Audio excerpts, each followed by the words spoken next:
Hello and welcome back to Daily Drives. Today we have a brand new car that just came out 1 month ago and was revealed in the Middle East, in Dubai. Today we are going to be reviewing the 2020 brand new, all new Nissan Patrol.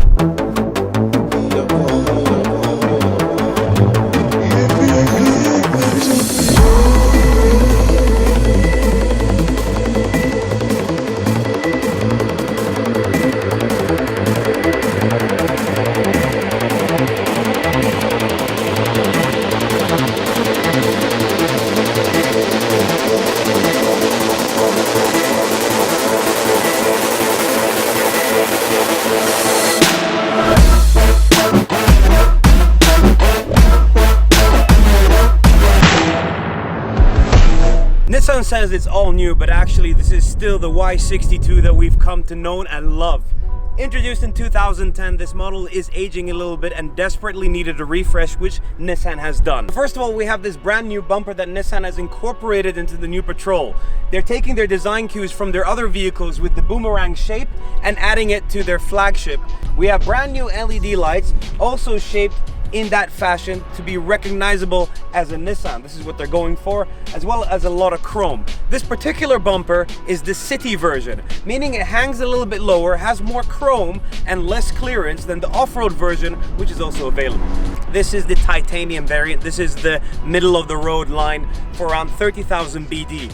Add another 3,000 BD and you get the platinum with all the bells and whistles. So for 2020, you're getting brand new LED lights in the back with sequential turn signals. Very nice. But other than that, it's pretty much the same old, same old. And that's good actually, because this is a very good car. Let's go look in the interior. So inside there are things that you can see that have changed and others things that you can't, that are quite important for this refresh. First of all, you get this brand new color for the leather. Now this is a color that's taken out of the GTR and was exclusive to the GTR, now available in this version of the Patrol.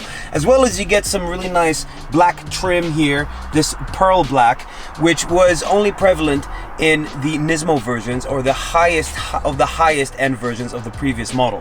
Nissan has also updated the infotainment system now. So you have two screens. The top one takes care of your navigation, while the bottom one is your day-to-day other business, everything like that. You get your phone pairing and your Bluetooth connection, as well as on the sides, you still have physical buttons for things like heated and cooled seats and your aircon in general. Speaking about aircon, Nissan has upgraded the air conditioning system in this car for 2020 as well. We didn't need it, but it's there, so there's better airflow and it's cooler. So for those who are interested in that, well, now you know. Other than the tangible technology that you have in the center console, you get a lot of safety features that are new to the 2020 Nissan Patrol, as in collision assistance. So if something jumps out in front of you or someone, the car will automatically stop for you and keep you safe, and also keep the pedestrians safe. The last piece of tech you must know is connected with the V8 engine that we have in this particular car. 5.6 liters, 400 horsepower, a gas guzzler, but a very strong engine, a very reliable one too. So Nissan for 2020 has given us an option of eco mode, which will help with gas mileage on longer trips, or when you're in city, or whenever you need it. Okay, so in the car, everything is pretty much exactly like it was in the previous Nissan Patrol, which is a good thing, in my opinion. You still have your familiar controls with all-wheel drive, four-wheel drive, off-road. All of your settings are in one spot, and then above it you have the dial for the navigation. You can control that. Actually, it's pretty smooth the way it works, so that is kind of nice. What isn't as nice is that the UIs are kind of different on both screens. The top screen being an 8-inch screen and the bottom the 7-inch screen, they kind of don't work together as much as we'd like it. With the infotainment system, you get your USBs. Especially nice is the USB-C that is being introduced in all modern cars. A slot here for your phone that is lined so it won't be moving around. Cup holders able to fit pretty much anything you would like. Storage is great in here. You have a big storage bin over here, as well as storage in the side doors where you can put whatever you want, including drinks that will not fall around. The center console is also a fridge, so opening up like this, you got your button to cool whatever you have inside. We currently have some water bottles in here, and as you can see, they're pretty nice and cool. And what's great about this is that you can actually open it from the back. Let's go check it out. And as Osama was saying, the fridge also opens from the back, which is kind of cool. Now you also have this little center compartment, you've got your little cup holders here. It's all very well laid out. You've actually also, on this particular trim, got both TVs obviously with your connected headphones, and this means your children can sit here happily and you guys can have a peaceful ride to wherever it is you're going. And it doesn't end there. So in addition to the headphones and the screen and everything else, you have a few more controls. So you've got both volume controls for the screens, you've got this quite honestly outdated little switch panel for your air conditioning, which is both up here and in the back. You've got a electricity output for your USB cables for charging your phones, I presume. You've got a 12-volt socket also here in the back. Then you also have this RR media, or I guess is rear something media, I don't know. It also has an HDMI port and your USB outlet. This car comes with a lot of ability to charge things.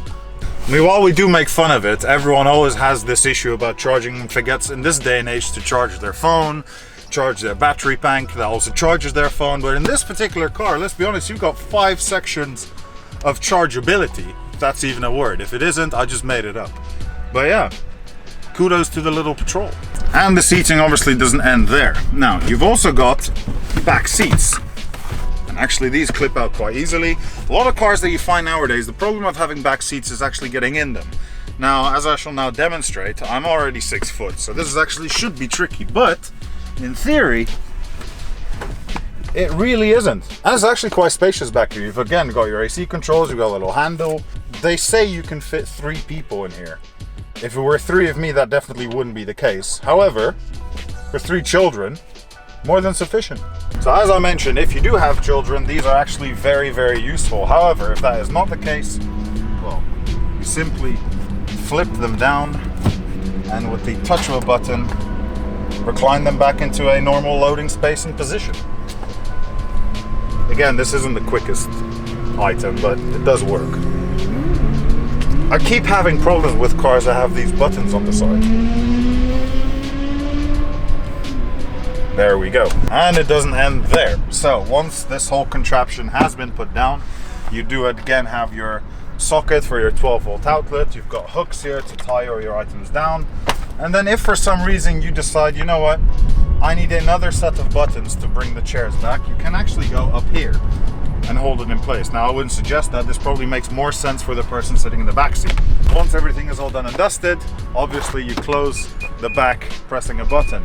This car will then continue to play you a slight orchestra, flash all its lights and tell everyone it's closing. Little Patrol, little Patrol. Drivability of this car is extremely good. I actually had the chance to live with the predecessor Patrol for a period of like a month, and to be very honest with you, when I had to give the car back, I was a little bit upset. It shares the drivability aspect in this one very well. If anything, they've improved these tiny little things that just make it that little bit more comfortable. The seats, I wish they had a little bit more hold, but you know, they don't, and you'll never really be going fast enough to be able to hold on for dear life, because this is really not what you're going to use this car for. And apart from that, I had a quick phone call with a friend of mine that actually owns the predecessor one of these.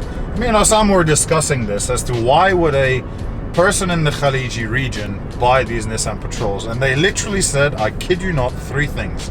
Number 1, you can carry your entire family with you, which, let's be honest, with all the seating arrangements you have here, I don't deny that. Number 2, you can carry everything with you at all times. I don't deny that. You've got the hitch, you can fold down all the seats, you can put a roof rack on it if you want to, and you can go on your way. And number 3, and I quote this, it's incredibly strong. It's a very strong car, which it is. I mean, it's a Nissan. It's not going to break down anytime soon, unless it is generally down to driver error. Apart from that, the car will just keep on trekking, keep on going, eat the roads, never stop. Sand, tarmac, probably rocky terrain, it'll just conquer it all. However, I think this car should stay on these long distance cruises, crossing the region and just really doing that in the utmost comfort. So to me, you can't really go wrong with buying a Patrol. The one knack this car lives with and will forever live with for the rest of its entire life is it has a one key rival, which is the Toyota Land Cruiser. Now, you can ask anyone here in this region, it's either or. Some of them will stay with Nissan Patrol, some of them will go for a Land Cruiser. In theory, they're pretty much priced the same way. Give and take an option level or two, they're pretty much similar. It really comes down to personal preference. A lot of people like these, and a lot of people will stick with these. And if you know, in this region, they still drive around with the very, very old versions of both the Land Cruiser and the Nissan Patrol. It's the most famous car here, Vitek. It is the car in this region that everyone yearns to have. Same as the old style Land Cruiser. Would I buy one personally? Probably not. Would Osama buy one personally? Definitely. Because he has got the Arab genes in him, and I saw him driving this car around and a smile appeared on his face minute by minute. And with that, thank you so much for watching. Don't forget to like, comment and subscribe. We really do want to know what you guys think of this car, or actually any of the other cars that we've been working with. So yeah, thank you very much and see you next time. Is it weird that I want one? Well, I do feel I need to wear like a gutra and a thobe. I think you're like more Arabic than I am, so maybe I think that has we have to conclude that somehow. Rock music, heavy metal.